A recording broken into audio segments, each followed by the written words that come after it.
di beberapa gereja, sebelum perayaan Ekaristi dimulai, imam atau lektor biasanya memberikan pengumuman bahwa orang tua diharapkan mengajak dan membantu anak-anaknya untuk menghayati liturgi secara baik. Hal tersebut dapat dimaklumi karena banyak umat yang datang ke gereja pada hari Minggu atau bahkan setiap hari hanya sekedar untuk memenuhi kewajibannya sebagai orang Katolik tanpa atau kurang menyelami hakikat liturgi itu sendiri.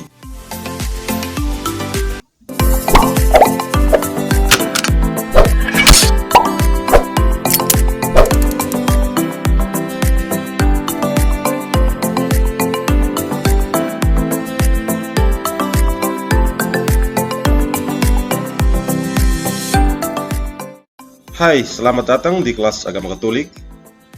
Yang akan kita bicarakan kali ini adalah tentang tugas-tugas gereja. Ada 5 tugas gereja, tetapi khusus untuk hari ini, kita hanya akan fokus pada tugas pertama, yaitu gereja yang menguduskan. Nah, di sini sahabat semua akan diajak untuk memahami liturgi sebagai sebuah upaya dari gereja untuk menguduskan dunia. Di sini, kita hanya akan membatasi diri untuk berbicara tentang bentuk-bentuk dan kegiatan pengudusan yang sering dilakukan di dalam gereja, yaitu doa, perayaan sakramen-sakramen, perayaan sakramentali, serta devosi dalam gereja Katolik. Hal pertama yang mau kita bahas sekarang adalah mencermati dokumen Lumen Gentium artikel 34 yang berbicara tentang doa. Bunyi dokumen tersebut adalah demikian. Oleh karena itu, para awam sebagai orang yang menyerahkan diri kepada Kristus dan diurapi dengan Roh Kudus, secara ajaib dipanggil dan disiapkan supaya secara makin melimpah menghasilkan buah-buah roh dalam diri mereka. Sebab semua karya, doa-doa dan usaha kerasulan mereka hidup bersama selaku suami istri dan dalam keluarga, jerih payah mereka sehari-hari, istirahat bagi jiwa dan badan mereka, bila dijalankan dalam roh, menjadi korban rohani yang dengan perantaran Yesus Kristus berkenan kepada Allah. Korban itu dalam perayaan Ekaristi bersama dengan persembahan tubuh Tuhan, penuh khidmat dipersembahkan kepada Bapa. Nah, di sini ada beberapa poin penting yang bisa kita tarik. Yang pertama, liturgi merupakan perayaan iman. Semua orang harus ikut mengambil bagian dalam perayaan ini, bukan saja dengan partisipasi lahiriah, tetapi yang terpenting adalah ketulusan hati dalam menghayati apa yang diungkapkan dalam doa. Yang kedua adalah imamat umum, melaksanakan tugas pengurusan antara lain dengan berdoa, menyambut sakramen-sakramen, memberi kesaksian hidup, pengingkaran diri, dan melaksanakan cinta kasih secara aktif dan kreatif. Sedangkan imamat jabatan membentuk dan memimpin umat serta memberikan pelayanan sakramen-sakramen. Yang ketiga, bahwa tidak ada keterpisahan antara hidup dan ibadat di dalam umat. Dan yang keempat, berdoa berarti berbicara dengan Tuhan, baik secara pribadi maupun secara kelompok. Nah, perlu diingat juga bahwa doa yang baik haruslah berakar dari kehidupan nyata kita. Dan ketika berdoa, berusahalah agar lebih banyak mendengar kehendak Tuhan ketimbang banyak berkata-kata. Sahabat sekalian, setelah berbicara tentang doa, sekarang kita akan berbicara tentang sakramen. Apa itu sakramen? Sakramen berasal dari bahasa Yunani, yaitu mysterion, atau bahasa Latin sacramentum, yang berarti tanda yang kelihatan akan kenyataan keselamatan yang tak kelihatan, atau dengan kata lain, tanda yang tak kelihatan akan karya Tuhan yang menyelamatkan dalam sejarah umat manusia.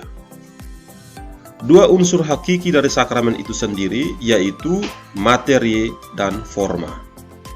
Forma artinya kata-kata yang menjelaskan peristiwa ilahi dalam sebuah sakramen, dan materi berarti barang atau tindakan tertentu yang kelihatan.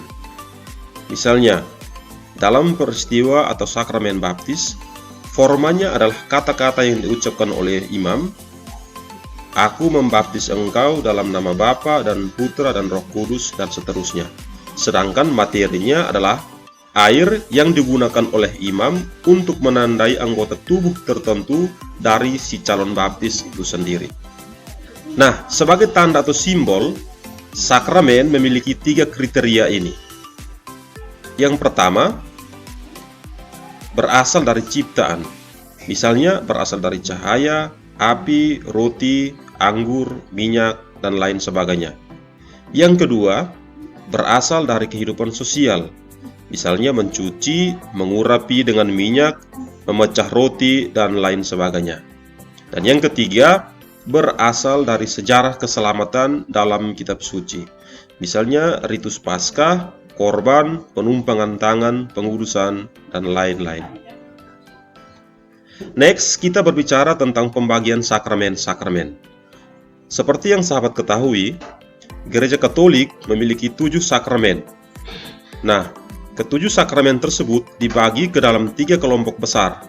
Kelompok pertama disebut dengan nama sakramen-sakramen inisiasi, meliputi sakramen permandian, pengurapan, dan ekaristi kudus. Kelompok kedua namanya sakramen-sakramen penyembuhan, meliputi sakramen tobat atau pengakuan dan minyak suci. Dan kelompok ketiga namanya sakramen-sakramen pelayanan atau perutusan, meliputi sakramen perkawinan dan sakramen imamat. Sahabat Katolik sekalian, selain sakramen, gereja juga mengadakan tanda-tanda suci berupa ibadat, upacara atau pemberkatan yang mirip dengan sakramen-sakramen tadi. Namanya adalah sakramentali.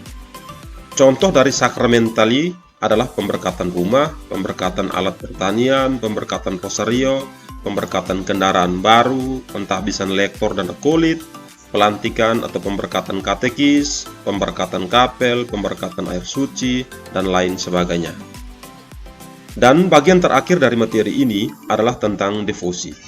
Devosi adalah sebuah bentuk penghormatan atau kebaktian khusus kepada rahasia kehidupan tertentu dari Yesus, atau devosi kepada orang-orang kudus. Misalnya devosi kepada hati Yesus yang Maha Kudus, devosi kepada sakramen Maha Kudus, devosi kepada hati tak bernoda Maria, novena kepada Santo Santa, dan lain sebagainya. Yang perlu sahabat semua ingat di sini adalah bahwa segala macam bentuk devosi ini sifatnya adalah sukarela, tidak mengikat, juga tidak wajib, dan harus bertujuan untuk semakin menguatkan iman kita kepada Allah dalam diri Yesus Kristus. Demikian video kali ini. Semoga sahabat sekalian memperoleh manfaat dari materi ini. Terima kasih, dan jangan lupa untuk terus mendukung channel ini dengan cara like, comment, share, dan subscribe agar channel ini terus berkembang, dan tentunya agar selalu mendapat notifikasi dari postingan-postingan terbaru saya.